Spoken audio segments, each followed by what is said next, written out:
Good evening, fellow Plexers. This is my third How to Claim a Plex server video today. This one is going to be Synology specific. I thought this was going to be mostly a Windows claiming server, but unfortunately it's not.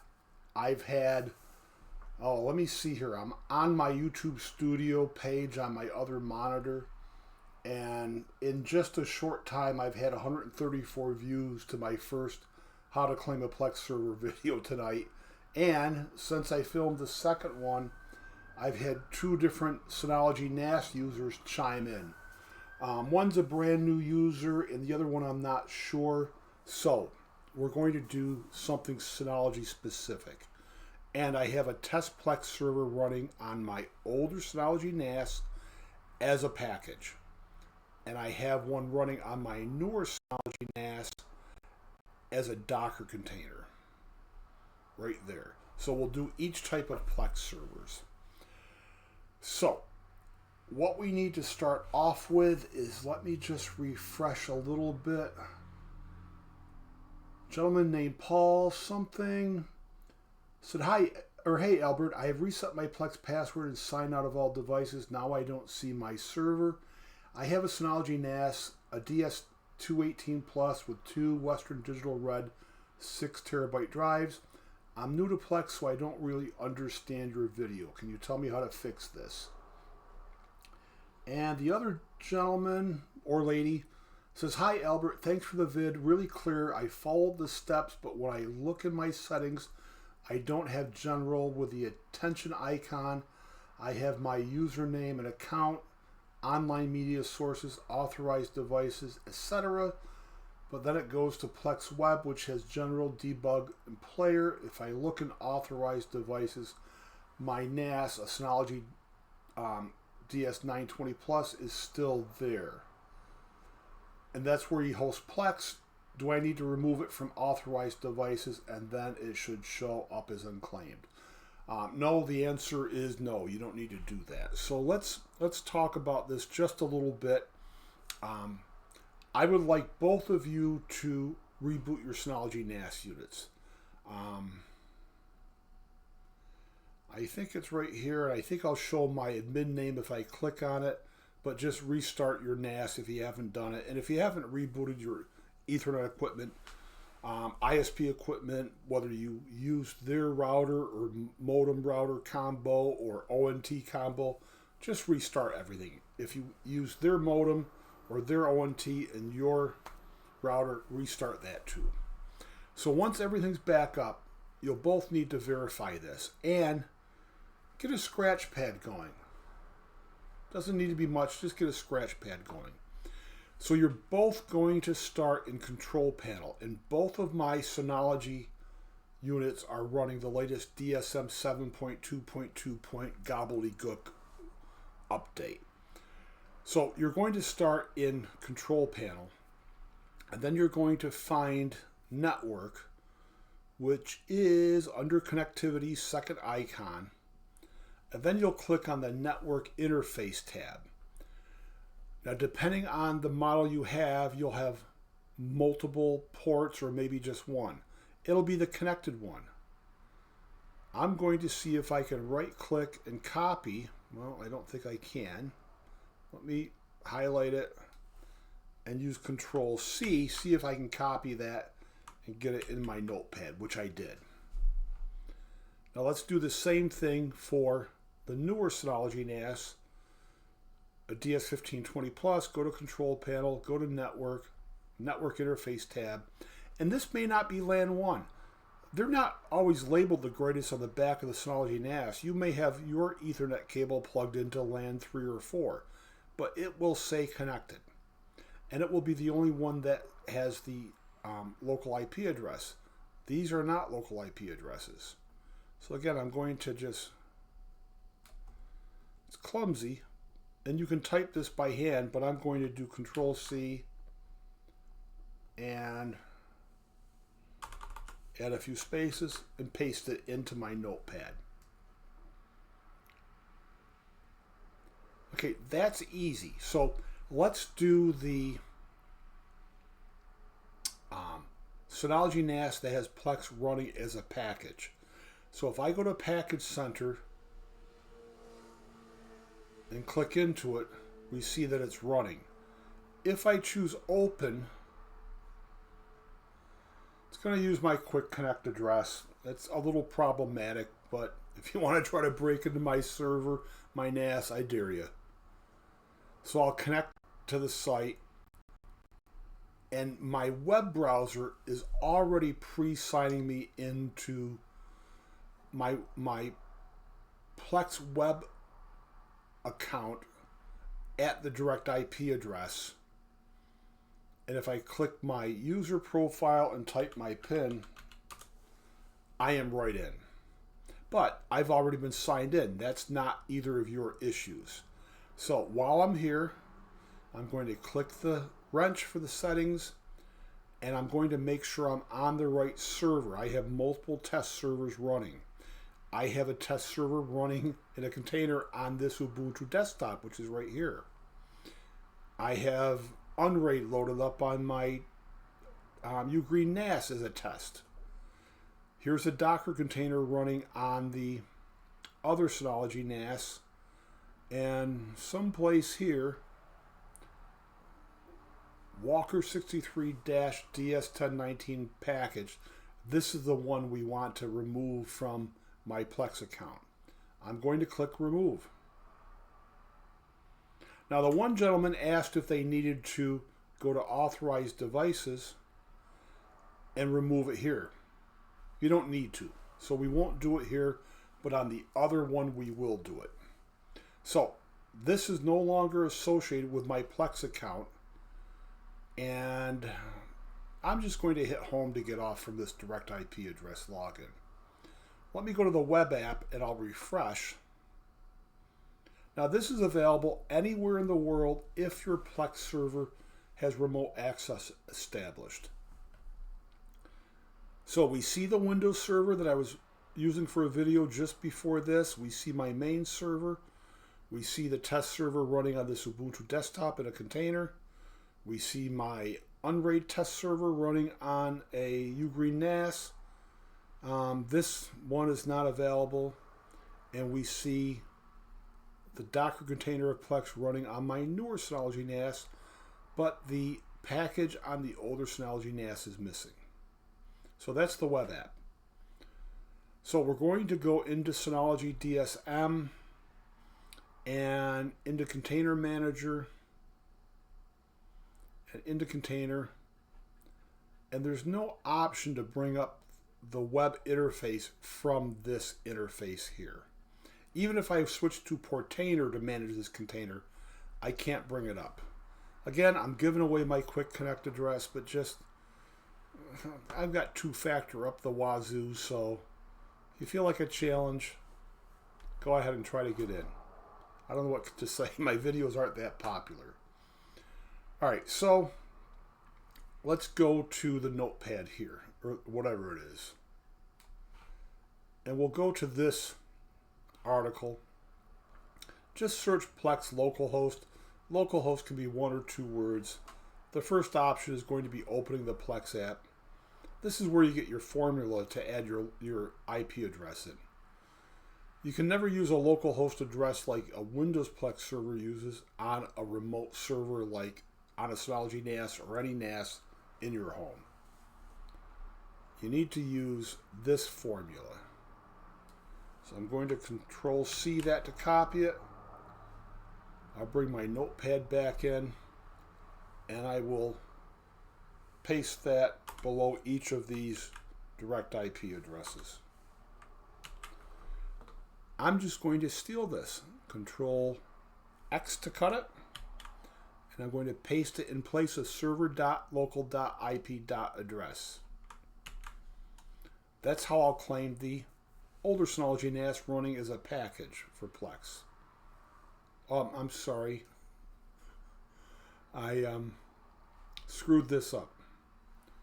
So if I go back here, go into Control Panel, and go to Network, obviously I didn't copy this like I thought I did.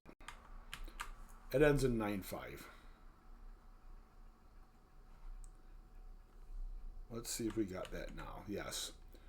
So I'm just going to cut this again and replace the server.local.ip.address. So that's the direct login for both of these servers. So let's go back to the web app, and we will now switch to the DS1520 Plus Docker container version. I'm still logged into that. So through the web app, I can remove that. And on this one, I'll go to Authorized Devices and go to Server, and I'll leave the package install associated with this account, and I'll remove this one. So it really doesn't matter. It doesn't have to be removed from here. And you see I also have a Docker container set up to run on the older Synology NAS too, just like I have the package one running now. So that's in the web app. Let's close the web app down. We won't need it from here. So let's claim this Plex server first. Let's see if I can do it from here. I'll click Open, Connect to Site. I'll click in with my user. And this is happening because I have multiple servers, so I'm still signed into the web app, whether it's a direct IP address or a app.plex.tv login. Your experience might be a little different. You might have to log into Plex fresh from the first screen that pops up. I can't force that screen unless I remove all my servers. And I love you guys, but I'm not going to remove my primary server for any of these videos. So I type my PIN. I'm back in. Now I'll go to the settings icon, and we're looking for that server. And I don't see it. So this is not going to work with a quick connect address. So let me get out of that. I've got a web browser here ready to go. Let me go back in and take the direct IP address, copy that, and we'll try that instead of the quick connect address, which might be one or both of your problems as my Synology NAS users. So up here in the URL field and not the search field, I'll type that, or I'll paste that direct IP address and hit enter. I'll hit continue to site. Crossing my fingers now, go to settings. Now I see this orange triangle. And see, I didn't get this far with that quick connect IP address to Plex. I am getting this, so I can click on the general tab. Now I'm on that package again, and now I can simply claim the server. And remember, we never removed this one from the history of Plex.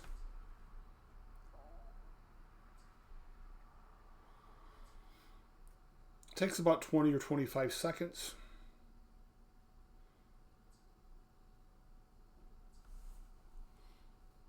And now I'm back in. So I'm just going to refresh that. I'm directly logged in. Now let's open the web app again at app.plex.tv. I'll go to the settings again. And now I'll look. And if I drop down, that server is now available through this web interface also. So let's close that up again. We've claimed one server. Now again, on the newer Synology NAS, Plex is running in a Docker container. I can't click on anything to open up a web instance. And I manage everything on that server through Portainer. Let's get signed in here off screen. So I manage all my Docker containers, including that test install of Plex, through Portainer. And there's no way to click on Plex here to get to the web interface either. So we're back with this little scratch sheet. Here's the direct IP address for this for this Plex server, and it's using the direct IP address of that Synology NAS plus Plex's internal port. I'm going to copy that, do a new browser window, And in the URL field up on top, not the search. Let's do the search and see what we find. Oh, it actually worked, but I don't like this. So let's do that again. Let's go up here, see if we get the same thing.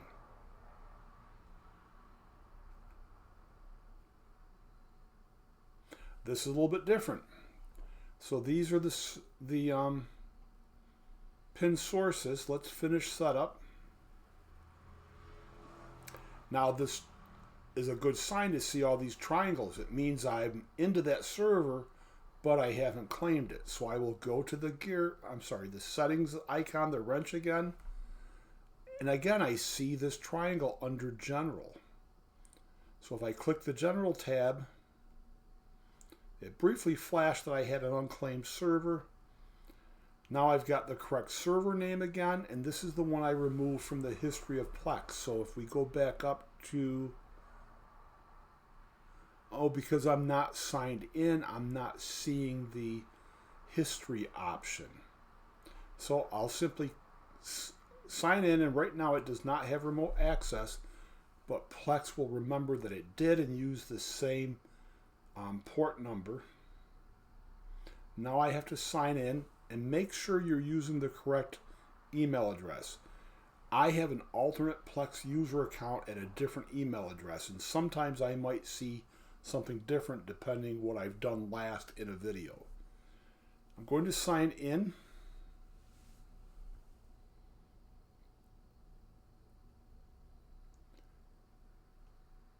There's my server name, and it's working on finishing the claim process. It can take 20-30 seconds. There it is. Let me refresh the browser. Now I get this because I have one more step to do. I have to go to General under Plex Web, not the General under Settings. Click Automatically Sign In and Save Changes. So the Plex web app is confusing for people. Let's go to app.plex.tv. This is a web app. This is the universal one. You can't claim a server with it. This is a web app too. Let's go to settings on both of them. Will be Plex Web. Let's change to Settings General. And let's go to Settings General here. They're both web apps, but we're looking at different servers through the same web app interface. That's app.plex.tv, and this one is a direct web access to my newer Synology NAS, just as this one on the same page is direct access to my older Synology NAS. I can use any of these as my web app interface because I can switch servers here. And if I do that, now I'm on a different server, and I can go down to Manage Libraries and see the libraries on that server. If I stay on this tab, I can switch servers and see my main server's libraries or any other test one.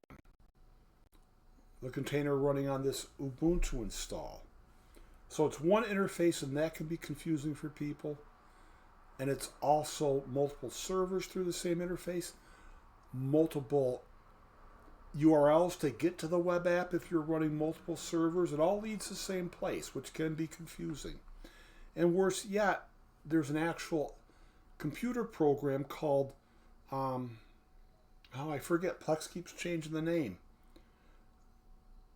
It's just called Plex on my computer.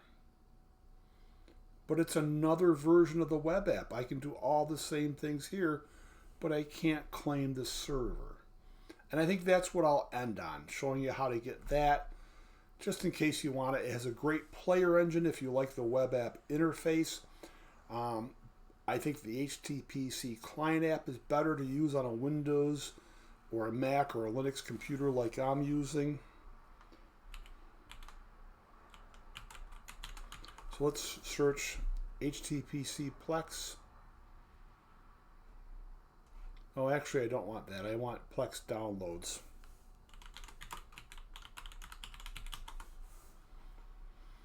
So this takes you to the media server download. Just click on Plex over here for client apps. And I'm automatically under Linux because that's my OS. The browser detected it. Here's Plex for Linux. It used to be Plex Desktop. Now it's Plex for Linux. And you can see there's a Plex, well, they call it Plex Desktop. I'm sorry, they still call it that. There's a Linux, Windows, and Mac version, and there's a Linux, Windows, and Mac OS version for the HTPC client app. But Plex Desktop is just another version of the web app with the same great player engine bolted on that the HTPC program has. All right, sometimes I think I over-explain things, but for Paul and what's the other screen name? The other screen name is WEJ20, sir or madam. Hopefully this will help get you going. And I think what might be getting you guys a little funked up is if you're running a package and you open it and you're logged into the Synology NAS with a Quick Connect address, that's what you're going to see to bring you to the web app, and it's just not going to claim the same way as a direct IP address will. So these are my direct IP addresses through Quick Connect. That's not going to work for you. You're going to have to use the direct IP address. Hopefully that gets you both going. And now that I've said that 2 or 3 times, let's say happy plexing. And hopefully this is my last how to claim a Plex server video for tonight, for the week, and maybe even the month. Happy plexing.